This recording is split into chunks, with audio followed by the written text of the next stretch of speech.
Hello bachcho, let's see the question. The question says 10 IIT and 2 DCE students sit in a row. The number of ways in which exactly 3 IIT students sit between 2 DCE students is option first 10C3 into 2 factorial into 3 factorial into 8 factorial. Option second 10 factorial into 2 factorial into 3 factorial into 8 factorial. Option third 5 factorial into 2 factorial into 9 factorial into 8 factorial, or option fourth none of these. So according to the given question, the very first thing that we are going to do is we will write the key concept that is used over here in this question. So the key concept is permutation and combination. Permutation and combination. And अगर इसका भी हम सब topic देखना चाहें, particularly किस topic में से क्वेश्चन पूछा गया है, दैट विल बी कॉम्बिनेशन. तो the formula for combination is, general formula is NCR which is equals to n factorial upon r factorial into n minus r factorial.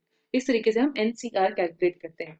Now, according to the given question, दिया क्या गया है that there are total of 10 IIT students and 2 DC students. They are sitting in a row.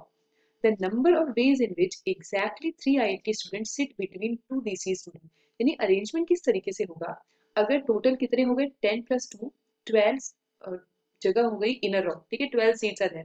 So if I arrange it in a way 1 2 3 4 5 6 7 8 9 10 11 12, दिया गया है that 3 IT student exactly 3 IT students will sit between 2 DC students. So अगर मैं example लेती हूँ that यहाँ पे पहली सीट पे एक DC स्टूडेंट बैठ जा रहा है, तो उसके बाद 3 IIT स्टूडेंट्स का होना कंपलसरी है, एंड देन अगेन एक DC student.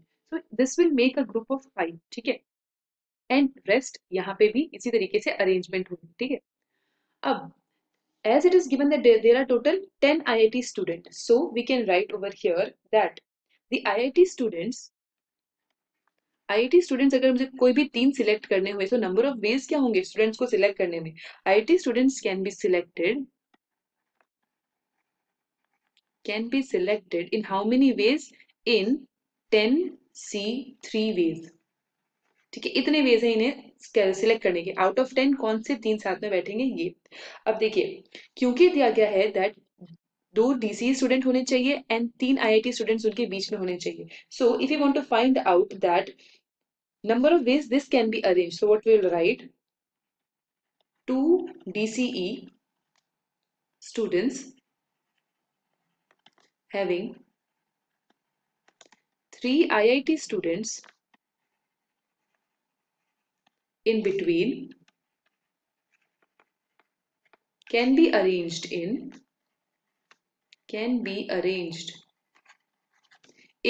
how many ways, कितनी ways में इनको अरेंज किया जा सकता है. It can be 2 factorial into 3 factorial, ठीक है, इतने वेज में इनको अरेंज किया जा सकता है.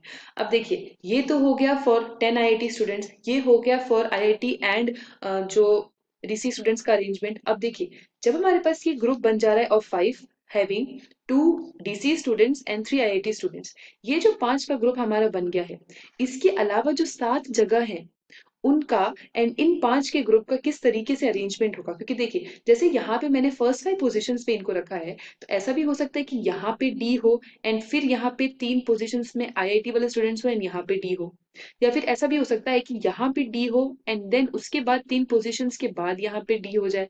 तो इस तरीके की अरेंजमेंट भी हो सकती है. या फिर देखिए, जैसे मैंने अभी थर्ड पोजीशन पे लिखा, फोर्थ पोजीशन पे भी हो सकता है कि यहाँ पे डी हो एंड देन 3 पोजीशंस के बाद यहाँ पे डी आ जाए, ठीक है. और फिर अगर हम चौथा केस लें कि हमारा first second third fifth position पे पहला डी हो, ठीक है, अगर फिफ्थ पोजीशन में पहला डी रखती हूँ तो आई एंड यहाँ पे डी आ जाए.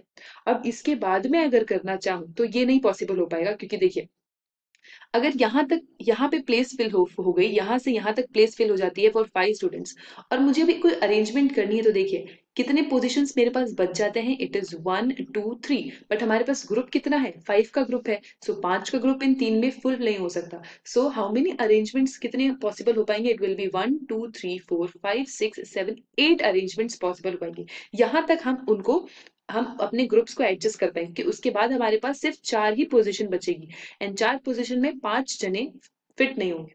सो इसीलिए for the rest of the 7 places and a group of 5 students, हमारे पास अरेंजमेंट किस तरीके से रहेगी, I will write it as finally the group of 5 students and remaining 7 students will be arranged in 8 factorial form. Okay, अब इसको अगर better explain करना है तो देखिए ये 5 यहाँ पे आ गए, बाकी के 7 यहाँ पे आ गए। दूसरी वे में देखिए ये 5 यहाँ पे आ गए, सो बाकी के 6 एंड एक यहाँ पे 7वां। अगर 5 यहाँ पे आ गए तो बाकी के 2 एंड यहाँ पे बाकी के 5। सो इस तरीके से हमारे पास 8 फैक्टोरियल अरेंजमेंट्स होंगे।